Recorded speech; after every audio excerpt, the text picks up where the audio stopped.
Hello बच्चों, आपका स्वागत है फिजिक्स की क्लास में। हम आज आपके लिए लेकर आए हैं प्रिज्म से कुछ क्वेश्चन जो आपके यूपी बोर्ड एग्ज़ाम के लिए बहुत ही महत्वपूर्ण है। तो चलिए शुरू करते हैं प्रिज्म के बारे में। सबसे पहले हम प्रिज्म के जो सूत्र होते हैं प्रिज्म से संबंधित उनके बारे में बात करेंगे।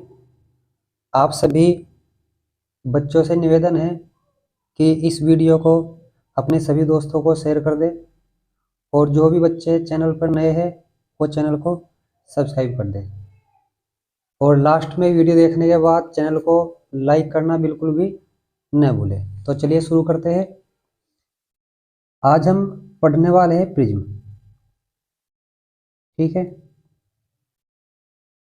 और प्रिज्म में जितने भी सूत्र होंगे वो हम आज सारे पढ़ेंगे। ये जो आपको आकृति दिख रही है ये प्रिज्म का अनुप्रस्थ परिच्छेद है, प्रिज्म का अनुप्रस्थ परिच्छेद। अब यदि प्रिज्म के ये जैसे अनुप्रस्थ परिच्छेद ए बी सी हो गया तो आपका ये जो एंगल होता है ऊपर इसको कहते हैं प्रिज्म कोण, ठीक है। क्या कहते हैं इसको? प्रिज्म कोण। ये आपकी जो किरण है, अगर नाम दे दूं मैं से पी एंड क्यू, तो ये आपकी है आपतित किरण, आपतित किरण, ठीक है। और ये इस अभिलंब के साथ जो कोण बनाएगी आई उसका नाम होगा आपतन कोण, ठीक है। ये आपकी अपवर्तित किरण है क्यू, इसको नाम दे दिया मैंने आर, और ये इस दिशा में निर्गत हो गई, ये आपकी है निर्गत किरण, निर्गत किरण। ये आपका आपतन कोण, आर आपका अपवर्तन कोण, और ये आपका जो यहाँ पर बनेगा आई डैश होगा, ये आपका आर डैश हो चुका है, आई डैश होगा आपका निर्गमन कोण, निर्गमन कोण। इस आई डैश को हम ई भी लिख देते हैं, क्या लिख देते हैं? ई। अब ये आपकी आपतित किरण पी क्यू को जब आगे बढ़ाएंगे और किरण आर एस को जो निर्गत किरण है इसे पीछे हटाएंगे तो ये इस बिंदु पर मिलती है और यहाँ पर एक कोण बनाती है, इसे कहते हैं विचलन कोण, विचलन कोण। और विचलन कोण को किससे प्रेजेंट करते हैं?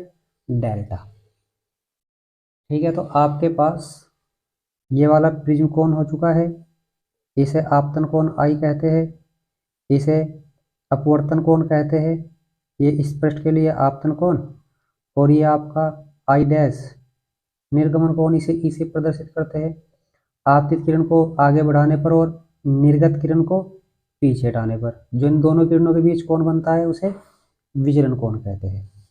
अब आपके पास इसका पहला फॉर्मूला है फर्स्ट, प्रिज्म का अपवर्तनांक। तो जो प्रिज्म का अपवर्तनांक होता है वो स्नेल के नियम से निकलता है। किसके नियम से? स्नेल के। और स्नेल का नियम n बराबर sine I upon sine R होता है, ठीक है। यानी कि n बराबर साइन आई की वैल्यू होती है यहाँ पर a plus delta m by 2, और ये आपका हो चुका है साइन a बाई 2। तो अब आपको यहाँ से एक बात पता लग चुकी है कि आपके पास जो आपका आपतन कोण आई होगा उसकी वैल्यू होगी a plus delta m by 2 और r की वैल्यू होगी a बाई 2। पहली बात आपके सामने है।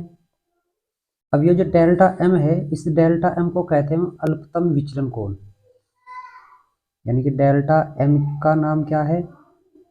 अल्पतम विचलन कोण। ठीक है। दूसरा फॉर्मूला आपका, अगर आपके पास पतला प्रिज्म है तो पतले प्रिज्म के लिए क्या होगा? पतला प्रिज्म ऐसा होता है जिसके लिए आपका जो एक डिग्री होता है वो 10 डिग्री या इससे कम वैल्यू की, जो ए की वैल्यू होगी, मतलब इसके बराबर या इससे कम, वो आपका पतला प्रिज्म होगा। और उसके लिए अपवर्तनांक का सूत्र होता है, या विचलन कोण कह दीजिए, delta M is equal to n-1 into A. अब आपके सामने यहाँ जितने भी प्रतीक है उन सबके नाम आपको पता है किसका क्या नाम है। तीसरी बात, अगर आपको कोणीय विक्षेपण अक्षमता कह दिए, क्या कह दे? कोणीय विक्षेपण। पहले आप कोणीय विक्षेपण देख लीजिए। कोणीय विक्षेपण, कोणीय विक्षेपण को हम प्रेजेंट करते हैं थीटा से, और थीटा आपका होता है delta we minus delta R. अगर आप विचलन कोण की फॉर्म में लिखोगे तो थीटा बराबर होगा delta we minus delta R, और यदि आप अपवर्तनांक की फॉर्म में लिखते हो तो N V minus N R into A. ठीक है। इसी प्रकार आपका नंबर 4 फॉर्मूला है, यह आपका अंतिम फॉर्मूला है। क्या है ये? इसको इधर लिख देते हैं, चलिए यहीं लिख दीजिए, फिर आप इसका स्क्रीनशॉट ले लीजिएगा। यह है आपकी कोणीय वर्ण विक्षेपण अक्षमता, और कोणीय वर्ण विक्षेपण अक्षमता को प्रेजेंट करते हैं ओमेगा से। इसका कोई फॉर्मूला, मतलब इसका कोई भी मात्रक नहीं होता। यह आपका होता है कोणीय विक्षेपण थीटा और पीले रंग की किरण के बीच, यानी कि पीले रंग की किरण के लिए जो विचलन कोण होता है, अल्पतम विचलन कोण, उसका अनुपात कोणीय विक्षेपण अक्षमता, या आप सिंपल सी बात कह सकते हैं, इसे हटा दीजिए, वर्ण विक्षेपण अक्षमता, यानी कि कोणीय विक्षेपण तथा पीले रंग की किरण के लिए विचलन कोण का जो अनुपात होगा वही कहलाता है वर्ण विक्षेपण अक्षमता। यदि आप इसे अपवर्तनांक की फॉर्म में लिखे, पहले आप इसे विचलन कोण की फॉर्म में लिखोगे तो ये बन जाएगा, और विचलन इसे हम किस फॉर्म में लिखे अपवर्तनांक की फॉर्म में, तो N V minus N R upon N Y minus 1। ठीक है। तो इसका स्क्रीनशॉट ले लीजिए, यही सूत्र हम यूज करेंगे। तो इस पर आधारित एक क्वेश्चन देखते हैं, ये वाला। इसमें आपको क्या क्या दिया हुआ है? इसने कहा कि दो अपवर्तनांक, यानी कि n बराबर आपको दे रखा है 2, और 10 डिग्री वाले एक पतले प्रिज्म से, यानी कि पतला प्रिज्म क्या दे रखा है? 10 डिग्री। न्यूनतम विचलन कोण ज्ञात कीजिए, यानी कि अल्पतम विचलन कोण। तो आप जानते हैं कि जो डेल्टा एम होता है वो होता है n-1 इंटू ए, मान रख दीजिए 2 माइनस 1, और इसकी वैल्यू कितनी है? 10, 2 में से 1 गया 1, तो 10 डिग्री। तो आशा करता है क्वेश्चन आपकी समझ में आ चुका होगा। एक क्वेश्चन और देखते हैं, ये रहा। ठीक है। पहला क्वेश्चन है आपका, वैसे आपके लिए दूसरा क्वेश्चन है, लेकिन हमने पहला क्वेश्चन थोड़ा आसान सा लिया था, अब उससे थोड़ा ज़्यादा, मतलब आसान तो सभी होंगे, क्योंकि अगर आपके सूत्र याद है तो सभी क्वेश्चन आसान ही होंगे। चलिए तो करते हैं क्वेश्चन। वैसे थोड़ा उससे थोड़ा बड़ा सा होगा क्वेश्चन। इसने कहा है कि यदि प्रिज्म का कोण तथा न्यूनतम विचलन कोण ए बराबर है, प्रिज्म कोण ए और न्यूनतम विचलन कोण दोनों ही क्या है? बराबर। अब न्यूनतम विचलन कोण क्या होता है? डेल्टा। और प्रिज्म कोण क्या होता है? ए। तो डेल्टा बराबर ए हो चुका है। तो प्रिज्म के पदार्थ का अपवर्तनांक ज्ञात कीजिए। अब प्रिज्म के पदार्थ का जो अपवर्तनांक होता है वो क्या होता है? एन बराबर, आपको सूत्र अभी हमने बताया है।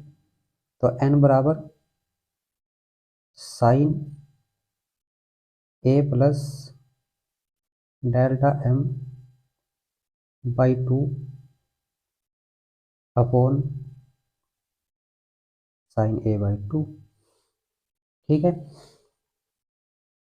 इसमें या आप यहाँ लिख लीजिए कि sine A plus delta M की वैल्यू भी आपके पास ए है, A plus A by 2 upon sine A by 2। N बराबर ए प्लस ए बाई 2, 2 से 2 कट जाएगा, या ये कह लीजिए कि साइन 2 ए बाई 2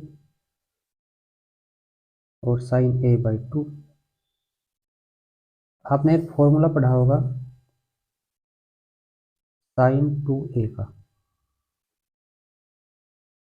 या साइन 2 थीटा कह लीजिए, थोड़ा आसान हो जाएगा। क्या होता है? 2 sine theta into cos theta, मतलब इसका आधा हो जाएगा यहाँ पर। 2 साइन कोस साथ में आएंगे और इसका आधा यहाँ पर हो जाएगा। तो 2, अब थीटा की वैल्यू क्या है? ए बाई 2, तो इसे आप खोल दीजिए, यानी कि 2 sine A by 2 into cos A by 2, यानी कि आपके पास थीटा की वैल्यू कितनी है? ए बाई 2 है, तो ए बाई 2, ए बाई 2। और नीचे क्या है आपके पास? साइन ए बाई 2, ये आपका कट चुका है।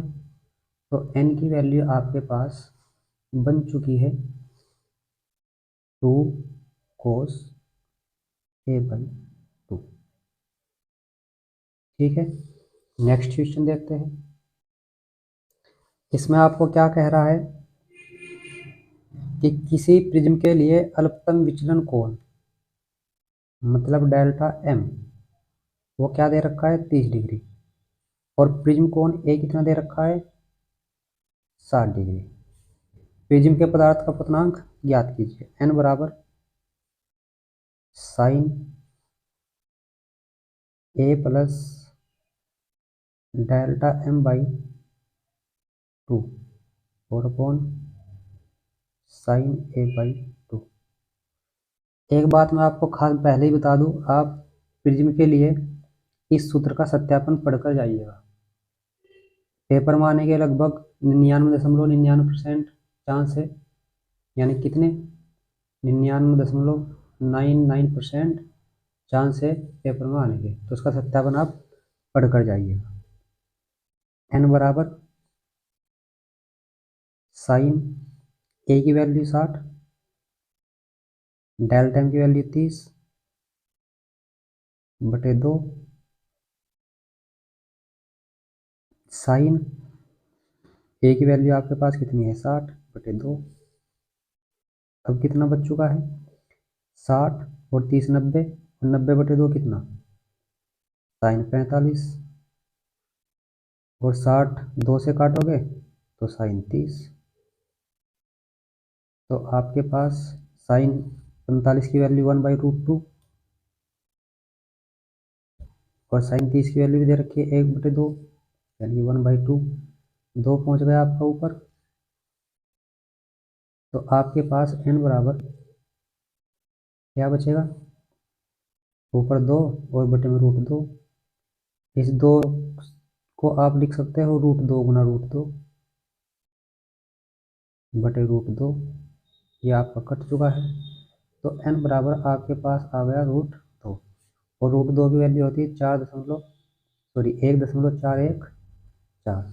तो ये इसका पूर्णांक आ चुका है। नेक्स्ट क्वेश्चन देखते हैं। ये रहा आपका नेक्स्ट क्वेश्चन। अब इसमें क्या दे रखा है आपको? इसमें आपको 1.732 पूर्णांक दे रखा है, यानी कि n। 1.732। और यदि ये वैल्यू आपके याद हो तो किसकी वैल्यू होती है, √3 की, तो हमने लिख ली। इसकी आवश्यकता पड़ी इसे यूज करेंगे और इसकी आवश्यकता पड़ी इसे यूज करेंगे। अपूर्णांक से बने समबाहु त्रिभुज। समबाहु त्रिभुज है तो प्रत्येक कोण कितने का होगा, 60 डिग्री का। यानी कि आपके पास जो प्रिज्म कोण होगा ए, वो भी कितने का होगा, 60 डिग्री का होगा। अल्पतम विचलन कोण का मान ज्ञात कीजिए, यानी कि डेल्टा एम आपको फाइंड करना है। इस विचलन के लिए आपतन कोण आई भी आपको फाइंड करना है। अब सबसे पहले आप क्या करोगे, फॉर्मूला लगा दीजिए, एन बराबर साइन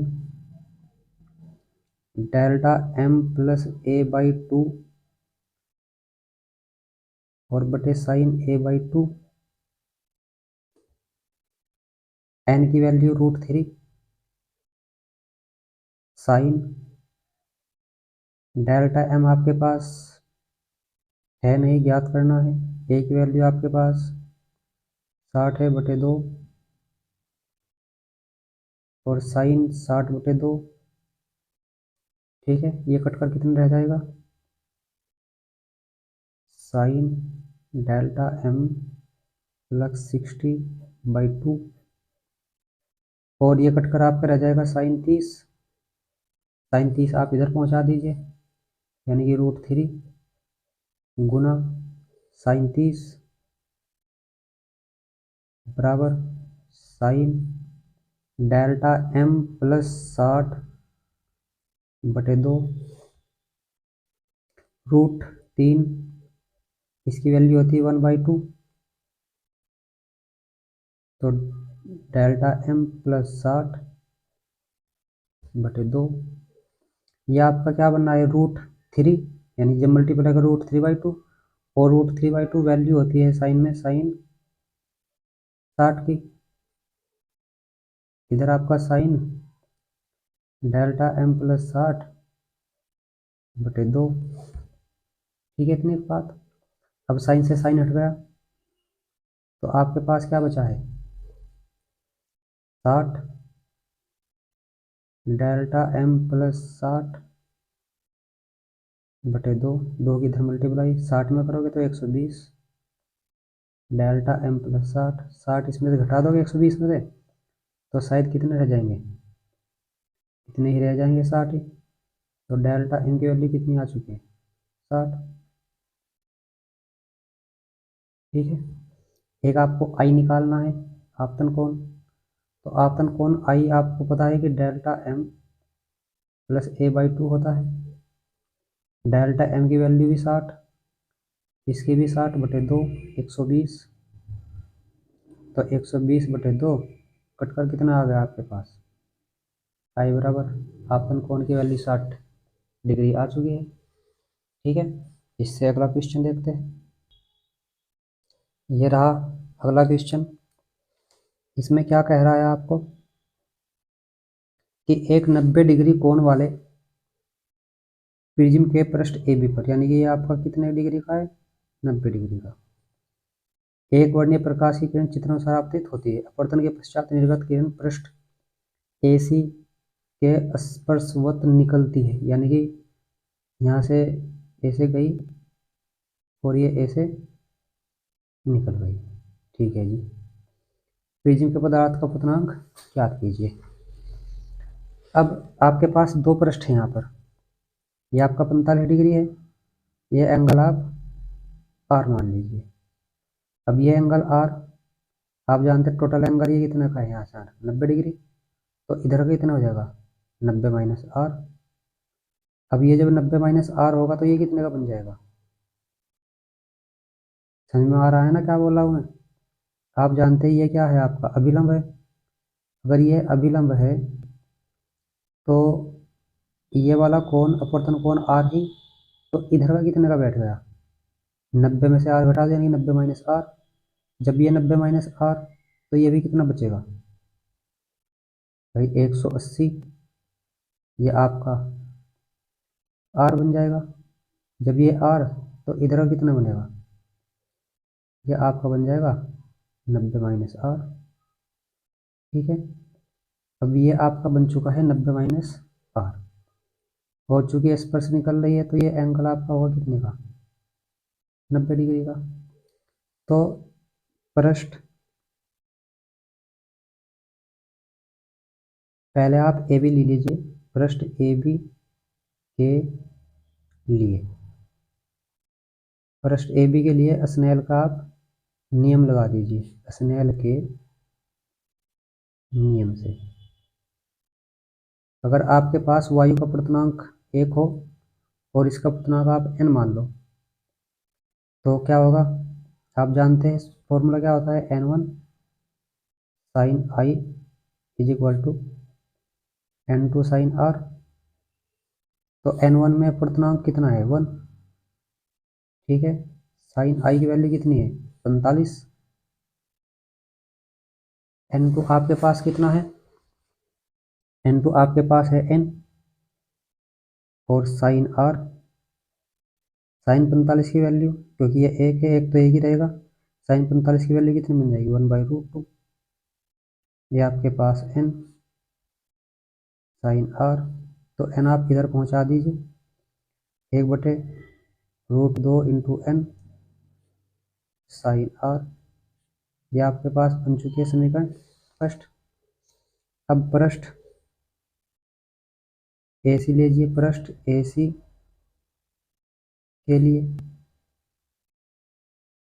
पृष्ठ ए सी के लिए आप स्नेल का नियम लगाइए। स्नेल के नियम से क्या होगा, आप जानते हैं n1 sine I is equal to n2 sine R. अब इधर का पूर्णांक, आपका आपतन कौन है, 90 माइनस आर, अपूर्णांक है n, n2 1 बार, और ये कितना है 90 डिग्री, तो n ये आपके पास बन चुका है कोस आर। और साइन 90 की वैल्यू कितनी होती है 1, यानी कि 1 गुना 1 बराबर 1। ठीक है ना, तो n की वैल्यू यहाँ से कितनी बन जाएगी, n बराबर आ जाएगा 1 कोस आर। ठीक है, ये समीकरण सेकंड है। तो समीकरण फर्स्ट और सेकंड की गुना कर दीजिए, बस अब आपको कैलकुलेशन करनी है, समीकरण फर्स्ट गुना सेकंड। तो इधर क्या होगा, 1/√2n और गुना n, इधर साइन आर और गुना में 1/कोस आर। ठीक है, n से n कट गया, 1/√2 साइन एकम साइन, यानी कि साइन आर बटे कोस आर मतलब tan आर। ठीक है ना बात, चलिए अब यहाँ से आपको वैल्यू निकालनी है, किसकी, साइन आर की वैल्यू निकालनी है। तो त्रिभुज बना लीजिए, आप जानते हैं त्रिकोणमिति आपने पढ़ी होगी, नहीं पढ़ी जब भी कोई प्रॉब्लम नहीं। tan आर होता है आपका लंब बटे आधार, तो लंब 1 आधार√2, तो ये कितना हो जाएगा आपका, ये हो जाएगा आपके पास, अगर मैं इसे पी क्यू आर मान लूँ, तो पी आर जो होगा √2 का स्क्वायर प्लस 1 का स्क्वायर, यानी कि √2 का स्क्वायर 2 और प्लस 1 √3 आ चुका है। तो आपके पास साइन आर की वैल्यू जो होगी, साइन आर क्या होता है, लंब बटे कर्ण, यानी कि 1/√3। यह समीकरण 3 है। और समीकरण 2 के समीकरण 1 के अकॉर्डिंग 1/√2 किसकी वैल्यू है, साइन आर की, तो 1/√2 इंटू n 1/√2 √3। तो आप क्या कीजिए, √2 पर 1/n √2/√3 उल्टा कर दीजिए, n बराबर आ जाएगा √3/√2। ठीक है, आशा करता हूँ क्वेश्चन आपके अच्छे समझ में आ गया होगा। इससे अगला क्वेश्चन करते हैं। इसमें आपको क्या दे रखा है कि किसी पदार्थ के लाल, बैंगनी और पीले रंग के लिए अपूर्णांक दे रखे हैं। तो आप इन्हें पहले लिख लीजिए। रेड का अपूर्णांक कितना है, 1.52। बैंगनी का कितना है, 1.62। और पीले का कितना है, येलो का 1.60। पदार्थ की वर्ण विक्षेपण अक्षमता यानी कि परिक्षेपण अक्षमता और परिक्षेपण अक्षमता अभी हमने बताई थी आपको ओमेगा। परिक्षेपण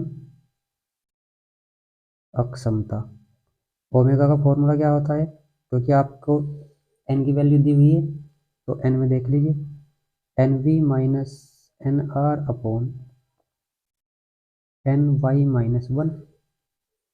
मान रखिए NV 1.62, NR 1.52 और ये वैल्यू आपके पास 1.60 -1। तो ओमेगा बराबर, ये आप घटा लीजिए 0.10, ये घटाओगे 0.60, पॉइंट से पॉइंट हट गया 1/6 और ये आपका हो जाएगा 0.166। ठीक है, तो आज का अंतिम क्वेश्चन करते हैं। ये रहा आज का अंतिम क्वेश्चन। इसमें आपको क्या दिया हुआ है, अपवर्तक कोण यानी कि प्रिज्म कोण आपको दे रखा है ए, कितना 60 डिग्री। पीले प्रकाश के लिए पूर्णांक दे रखा है √2। अल्पतम विचलन की स्थिति में आपको 4 चीजें ज्ञात करनी है।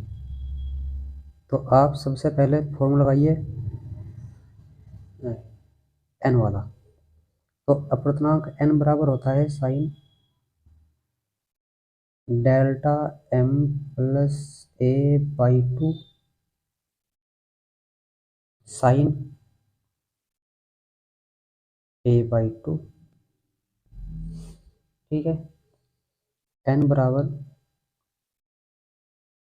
साइन डेल्टा में आपको पता नहीं है क्या है, a की वैल्यू 60 है और इसकी वैल्यू 2 है। साइन 60/2, n की वैल्यू कितनी है, √2। Sine delta m plus a/2 sine 30। Sine 30 आप इधर पहुंचा दीजिए और साइन 30 की वैल्यू कितनी होगी, 1/2 sign delta m plus a/2 √2 से √2। और आप जानते हैं कि 1/√2 किसकी वैल्यू होती है, साइन 45